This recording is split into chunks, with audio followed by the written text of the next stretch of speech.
Hello friends, I am Dr. Vivek Jain. On behalf of Dr. Vivek Jain PSM mobile app and PrepLadder, I welcome you to discussion of PSM subject, that is community medicine subject, which came under the exam INI CET November 2020. Friends, for the first time there was a Institute of National Importance combined entrance test in the month of November 2020. This was a combined entrance test for admission to postgraduate courses at AIIMS Delhi, all other AIIMS, JIPMER Puducherry, NIMHANS Bangalore and PGI Chandigarh. From now onwards, it has been proposed that this INI CET exam would be taking place twice a year in May and November and would be serving as a common entrance test for these institutes' postgraduate courses. Now friends, when I look particularly at the paper and more importantly at my own subject PSM, I found that this time the INI CET paper overall was quite tricky, but PSM was more or less relatively easier. There were more one-liner questions like National Board of Examination patterns, but in total 60 to 70 questions were multiple response type. There were many repetitions from the previous examinations also. Many questions were from expected topics, and for the first time we didn't get to hear that so many questions were from never heard of topics. So more or less paper was quite okay as per the students' feedback. Friends, before starting the paper, I would like to thank all the students, subscribers, non-subscribers of my mobile app, Dr. Vivek Jain PSM, PrepLadder Premium Club group on Facebook, as well as a group of 25 students who helped me reconstruct the questions of this INI CET exam November 2020 for my subject PSM. So friends, let's not waste time and directly start with the first question. Following disease has highest mortality once the clinical manifestations develop. Is it H1N1 influenza, that is swine flu, or is it Nipah virus, Ebola virus or rabies? Yes, you are absolutely right. It is rabies disease which carries close to 100% case fatality rate. Now friends, when we look at case fatality rate, what is that? It is total number of deaths due to a particular disease divided by total number of cases of the same disease and multiplier is 100. So deaths among cases, it is a type of proportion which is always expressed in percentage. Now different diseases have different case fatality rate. It represents killing power of the disease and virulence of the organism also, and it is mostly useful for diseases which are of acute in nature. Now friends, rabies disease till date, very few cases have survived after having developed the signs and symptoms of rabies. So it is almost having a close to 100% case fatality rate which no other disease has shown till now. So definitely answer to this question is rabies. Now friends, when you compare rabies, this is rabies virus belonging to the family Rhabdovirus and the name of the organism exactly is Lissa virus 1. Now when we compare rabies virus case fatality with other diseases, if you compare it with swine flu, that is H1N1 type A influenza, that is only about 1 to 4% case fatality, and we compare it with H7N9, another type of type A but a type of avian influenza recently found in China. This has recorded a case fatality rate of around 33%. In contrast, other viral diseases like measles, only 3% case fatality. A disease chicken pox, that is varicella, only 1% case fatality. When we look at some of the recent diseases, then Nipah virus as well as Ebola virus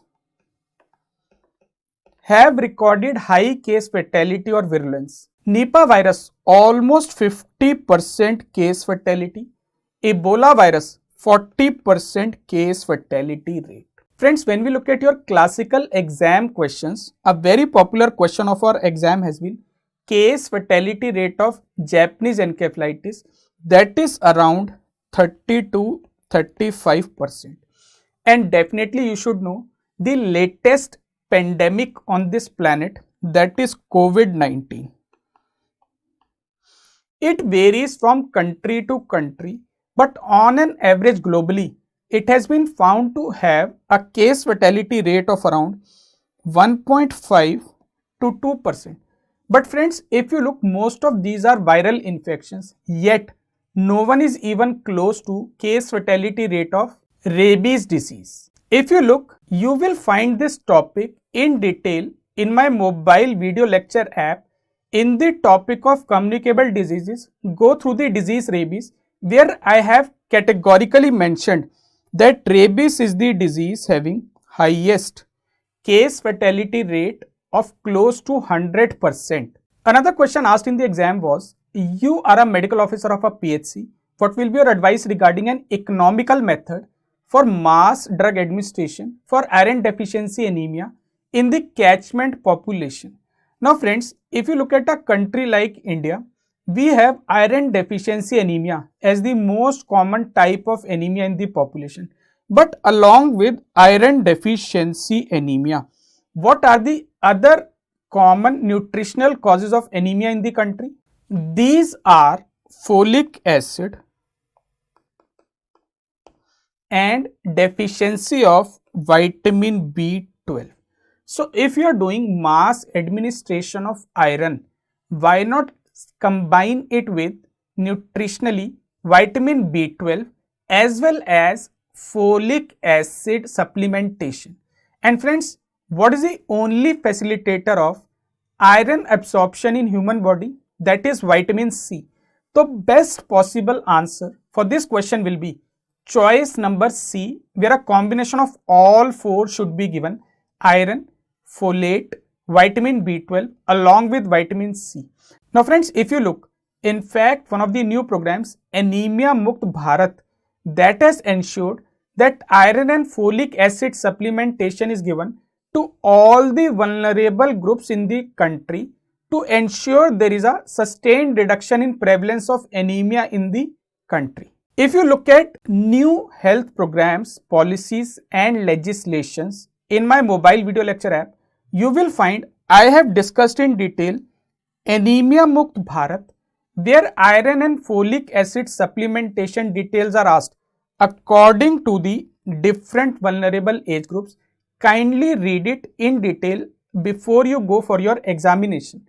Let us move to the next question.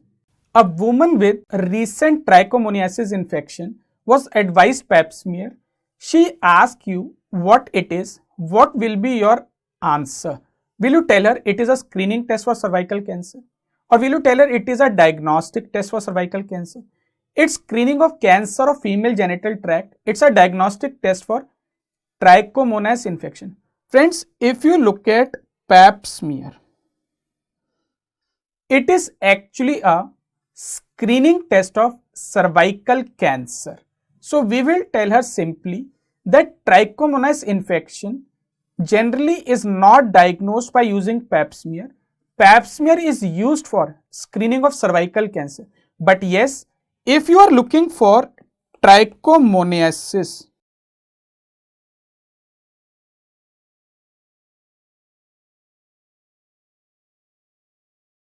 detection through pap smear, then its sensitivity is hardly 40 to 60%.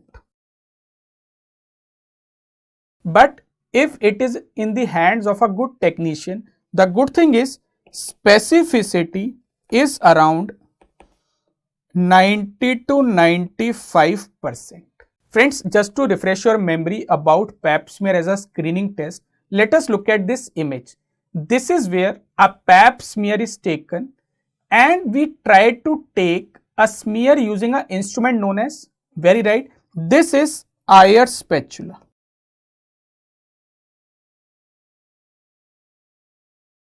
A wooden spoon type instrument which is used to take scrapings from the cervical os.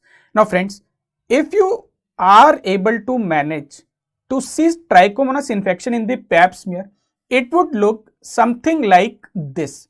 So make a photographic imprint in your mind that Trichomonas could be visible in a pap smear, but it is not used specifically for diagnosis of Trichomonas in the public health field. Friends, in my mobile app, I have discussed this pap smear in detail, that it is a screening test for cervical cancer among women in the country. Also go through VIA test, which has replaced pap smear as the test of choice for screening of the cervical cancer in India.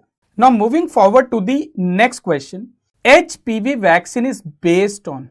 Friends, if you look at HPV genome, it is a circular, double-stranded, a DNA type of genome which contains a total of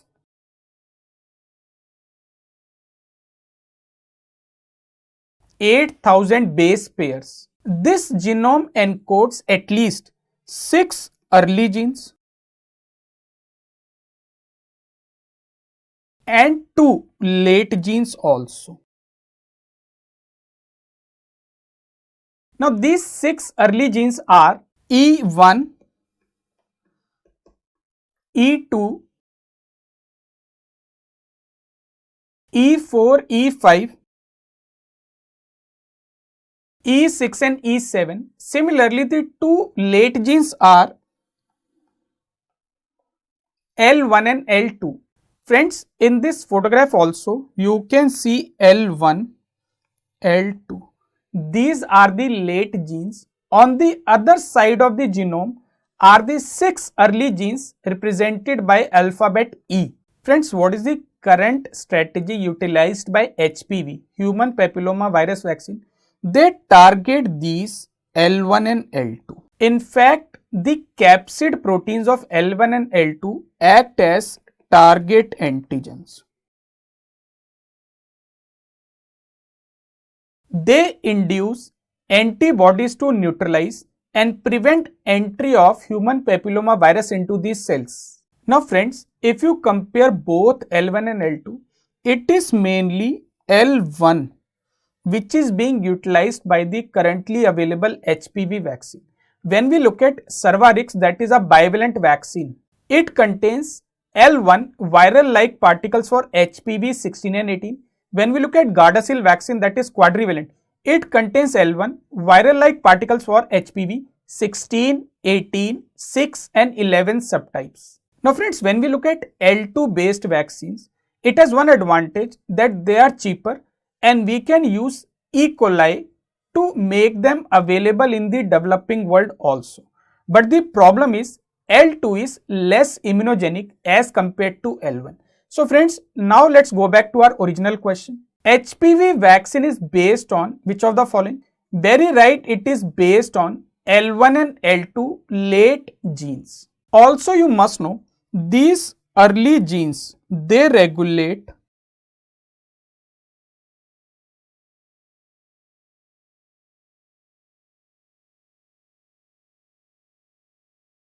DNA viral replication, whereas these late genes, they encode viral capsid.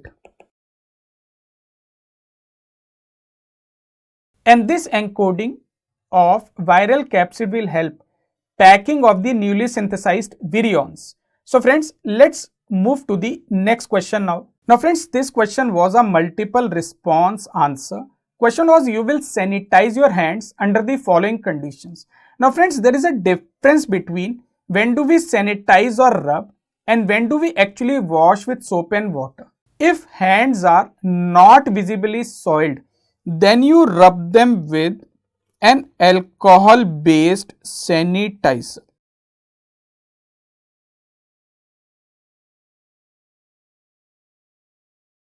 But if your hands are visibly soiled or dirty means with blood, other body fluids or after going to washroom, then not rubbing will be sufficient.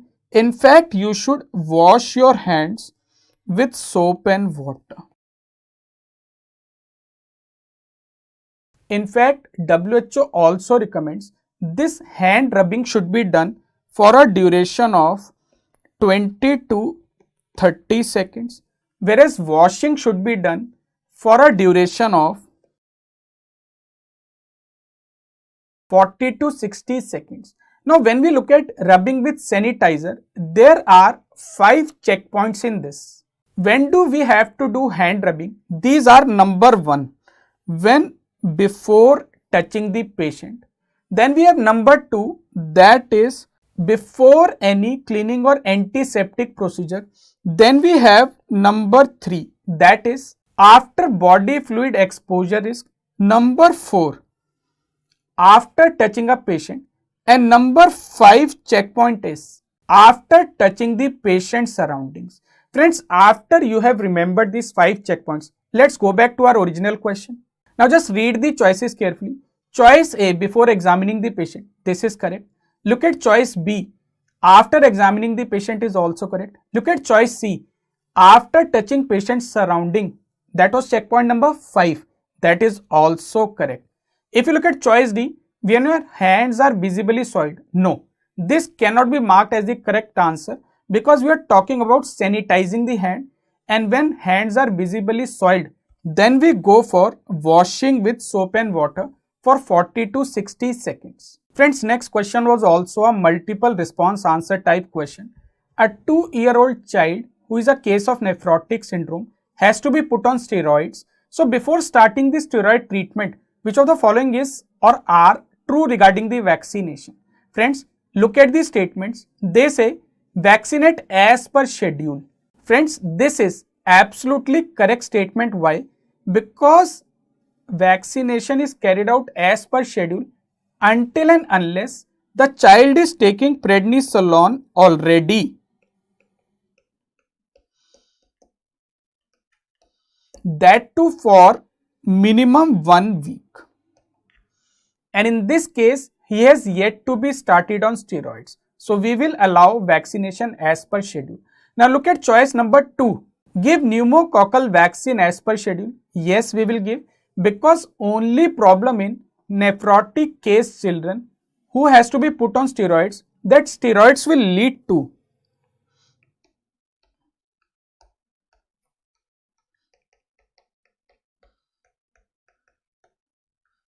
immunosuppression. And generally, which vaccines are to be avoided in immunosuppression are live vaccines. Pneumococcal is not a live vaccine, so it should be given. Please remember, pregnancy is also an immunocompromised state. Friends, now let's look at choice number C. Only killed vaccines to be given. This is a very good option because live vaccines are avoided. Live vaccines are live and attenuated. They may actually complicate the immunosuppressed condition. Killed vaccines won't have any such problem at all. Look at choice number D. OPV not to be given to siblings. This is also a correct response. Please remember, oral polio vaccine is not given to close household contacts or siblings when the person or the case under study is on high dose of prednisolone. Also remember, live vaccines should not be given along with alkylating agents. Also please remember, live vaccines can be given under one condition: when the child is put on steroids, that too on a very low dose on an alternate day regimen. If you look in my mobile video lecture app, friends, I had mentioned this point categorically in the topic of vaccines and cold chain, that in cases of immunosuppression or corticosteroids, generally speaking, all live vaccines are strictly contraindicated. Kindly go through the list of contraindications which are there for different vaccines in different situations. This is one of the favorite topic of examiner in most of the examinations of India. Let us move forward now to the next question. Discrete probability distribution that describes probability of given number of events occurring in a fixed interval of time is known as. Friends, this was a directly repeated question from a previous AIIMS paper exam, and answer to this question is Poisson's distribution. In fact, the best possible definition was given in the question. Only thing maybe you need to understand, when we look at these events occur at a constant mean rate, and these events are independent of the time of the previous event. Friends, if I give you good examples of Poisson's distribution, first example could be something like number of calls received by a call center per hour in a company. Second example could be number of decays shown by a radioactive substance per hour. Number 3 could be number of meteorites having a size more than 2 meters which strike our earth in a year. Number 4 could be number of patients coming to your emergency room between 10 to 11 p.m. on a daily basis on a given day. Friends, when we try to draw this Poisson's distribution, this particular probability distribution is drawn with probability on the y-axis and observation on the x-axis, and you can have a graph looking like this. Friends, if you look at my mobile application video lecture of biostatistics, in normal distributions, skewed distributions, I had explained this Poisson's distribution definition along with example in sufficient detail, and this was a direct scoring question in our examination. Let us move forward now to the next question. Friends, this was one of the easiest questions from statistics in our paper this time. Difference between lowest and highest value in a data distribution is known as, very right, range. Suppose you look at your medical college class and let us look at range of weight of students in your class. Lowest weight recorded from one of the students in your class has been 40 kilogram. And when we look at highest weight of any student in the class, it was found to be 100 kg. So now I have two ways of expressing this. Better way is range of weight of students in your class is 40 to 100 kilogram. That is lowest value to highest value as asked in the question. Or if you want to express it as a single value, that is maximum or highest value minus the lowest or the minimum value, 100 minus 40, that will come 60 kg. Because it is telling you dispersion from the lowest value to the highest value. Please remember friends, no other student in the class can have weight below 40 or above 100, and no two students can have difference between them more than 60 kilogram in the class. Now friends, let us look at other choices given in this question. If you look at variance, that is given by square of standard deviation, that is sigma square. Another measure of dispersion or variance is coefficient of variation, that is given by the formula sigma upon mu into 100, that is standard deviation divided by mean into 100, another measure of dispersion. And if you look at choice A, interquartile range, how do we find that? For that we have to use location measure quartiles. When you look quartiles, quartile 1 and quartile 3, this difference in the center which contains 50% values of the total distribution, this is known as interquartile range. Friends, just to make range more clear to you, let's look at this example where there is a group of students in a school having these individual ages. What is the range of age of students in this group? Look at the lowest value, that is 11 years. Look at the highest value, 18 years. Already the data is arranged in ascending order.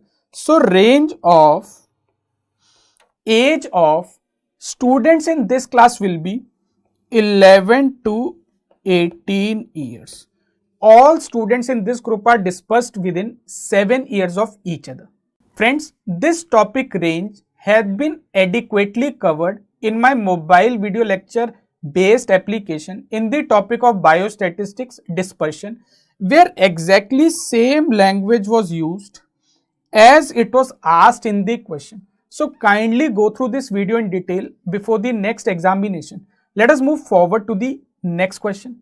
Best quantitative method to study previous research studies is, friends, answer to this question is meta-analysis. Friends, if you look at studies in the form of whether they are quantitative data collection methods or qualitative data collection methods. Quantitative data collection methods mainly include three. These are surveys,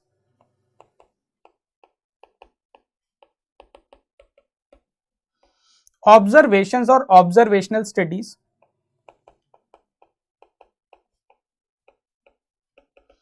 and experiments or interventional study designs. In contrast, when you look at qualitative data collection methods, they include interviews,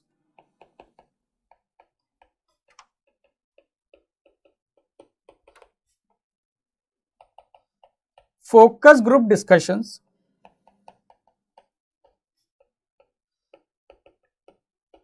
ethnography,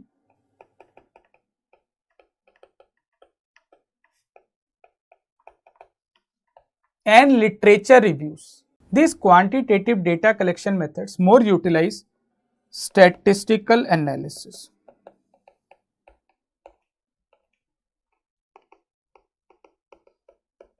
And they are expressed in forms of frequencies, graphs, and tables.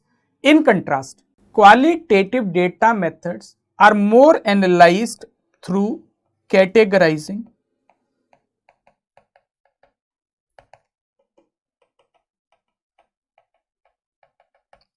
interpreting, and they are more expressed by using words. When we look at evidence-based medicine pyramid, all the studies we use in epidemiology are organized in the form of a pyramid with best study at the top, and that best study is meta-analysis.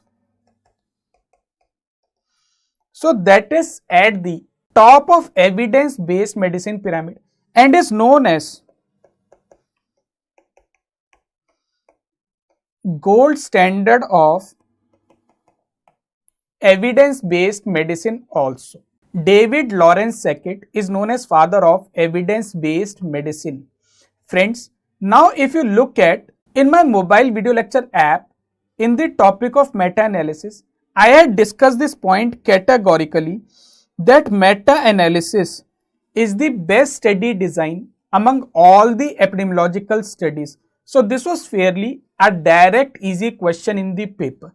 I would request you to kindly go through all the basic analytical study designs along with the combined analytical study designs also for your forthcoming examinations. Moving to the next question, heat sensitive substance or device present on the vaccine to monitor its viability is known as. Friends, again this was one of the easy questions of the paper. This is only thing you have to read it carefully. It is choice number C, VVM. And what is VVM? That is vaccine vial monitor. Friends, when you take a oral polio vaccine and look on sticker pasted on that or any other vaccine for matter of fact, you will find that it has vaccine vial monitor on that, which is in the form of a circle outside and square inside. And what is the unique feature of this VVM? This outer circle always remain blue. And if you look at this inner square, this always remain white if vaccine is maintained in proper temperature.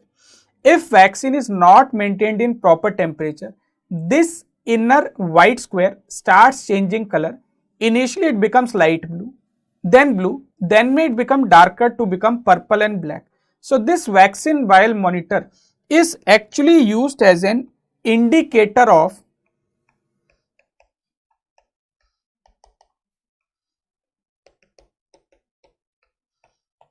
cold chain maintenance of that particular vaccine vial. It is an indirect marker of potency of the vaccine also. Friends, if I show you a photographic image to enhance your memory, you will find that vaccine vial monitor shows color change in inner square sequentially in this order. In grade 1, you will find that it is perfectly white. That means vaccine has been stored in best possible temperature recommended for that particular type. Second grade, if temperature is not properly maintained, inner square becomes light blue. In grade 3, it becomes blue. Sometimes even the margin of the square disappear. And in grade 4, it becomes darker purple or black. According to WHO guidelines, based on vaccine vial monitor grading, grade 1 and grade 2 are usable, whereas grade 3 and grade 4 should be discarded. Or I can say in simple words, if inner square is lighter than the outer circle, use the vaccine. If inner square is of same color or darker as compared to outer circle, discard the vaccine immediately. Friends, just to drive home the point even more, look at this photograph showing 4 oral polio vaccine vials having VVM grading in sequence. Now you can see grade 1 is this one, where vaccine is usable. Grade 2 is this one. Even up till this point, vaccine is usable. But when we look at grade 3, it is of same color, square as compared to circle outside, discard the vaccine. And similarly, grade 4, when it becomes darker than the outer circle, discard the vaccine. Friends, this was a direct question which was mentioned in explicit detail in my mobile video lecture app in the topic vaccines and cold chain, where I had shown you this vaccine vial monitor in exact detail, and this was the question asked. Rather, this time the question was more easy. They only asked you what is this indicator or device known as. This is VVM. So only you had to read the question carefully. Vaccine vial monitor is VVM. Let's move to the next question. Life cycle of an organism is given below in the image identified. Friend, let us see this image on a slightly magnified basis. Now you can see in this image, it is a cycle of some organism or disease in which there is a human being, a rat and a dog. And one of the clinching clues in the photograph where it was written categorically, leptospires in urine. So leptospira is spreading through urine of rat.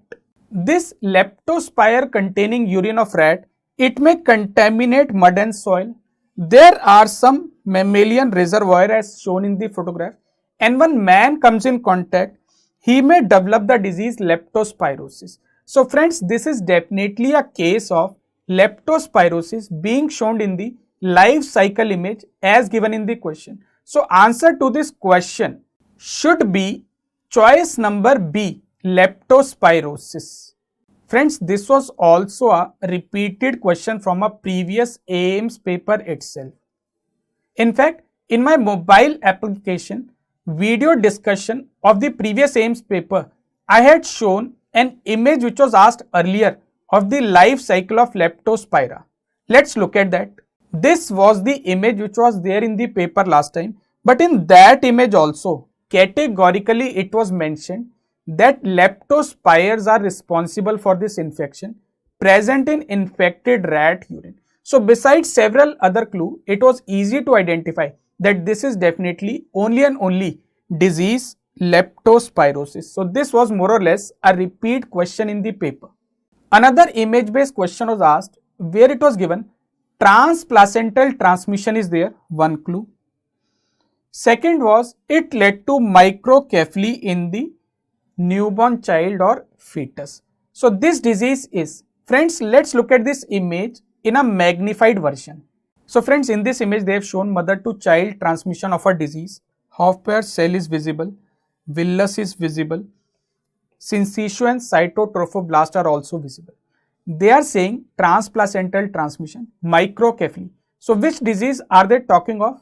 That is definitely Zika virus. Now friends, Zika virus transmits mainly through 4 routes of transmission. These are Aedes mosquito, transplacental, also sexual route of transmission, and blood transfusion.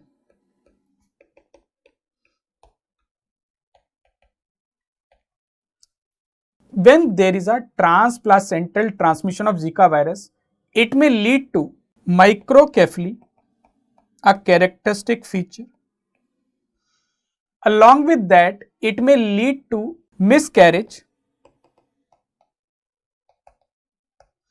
stillbirth, and there has also been an increased association with Guillain-Barré syndrome. Let's move to the next question. Highest thermic effect is seen in. Friends, first we need to understand what is this thermic effect. Certain macronutrients require more energy than others.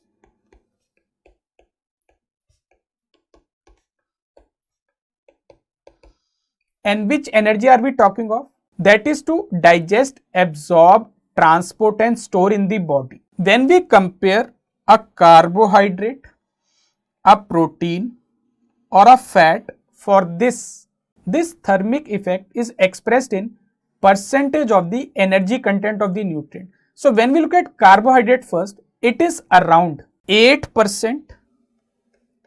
For protein it is highest 20 to 30%, whereas for fat it is only around 2%. So answer to this question will be choice number B, protein based diet. So if you are asked to arrange the macronutrients or proximate principles in descending order of their thermic effect, we will have protein number 1, followed by carbohydrates, followed by fats. Let us move to the next question.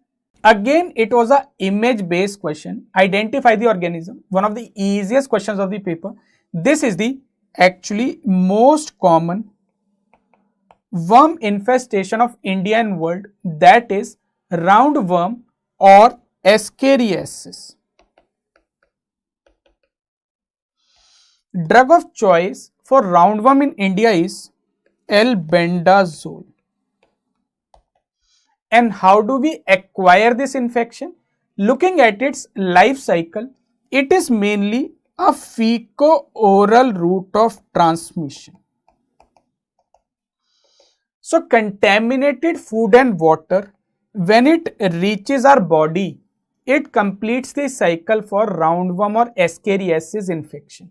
Friends, I have covered this roundworm in worm infestation under communicable diseases section in extensive detail, along with tapeworm, guinea worm and hookworm also in my mobile video lecture based application.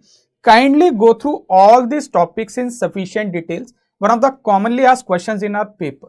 Friends, if you look at PSM questions in INI CET November 2020, this time there were total of 13 questions with additional 1 or 2 indirect questions overlapping with other subjects.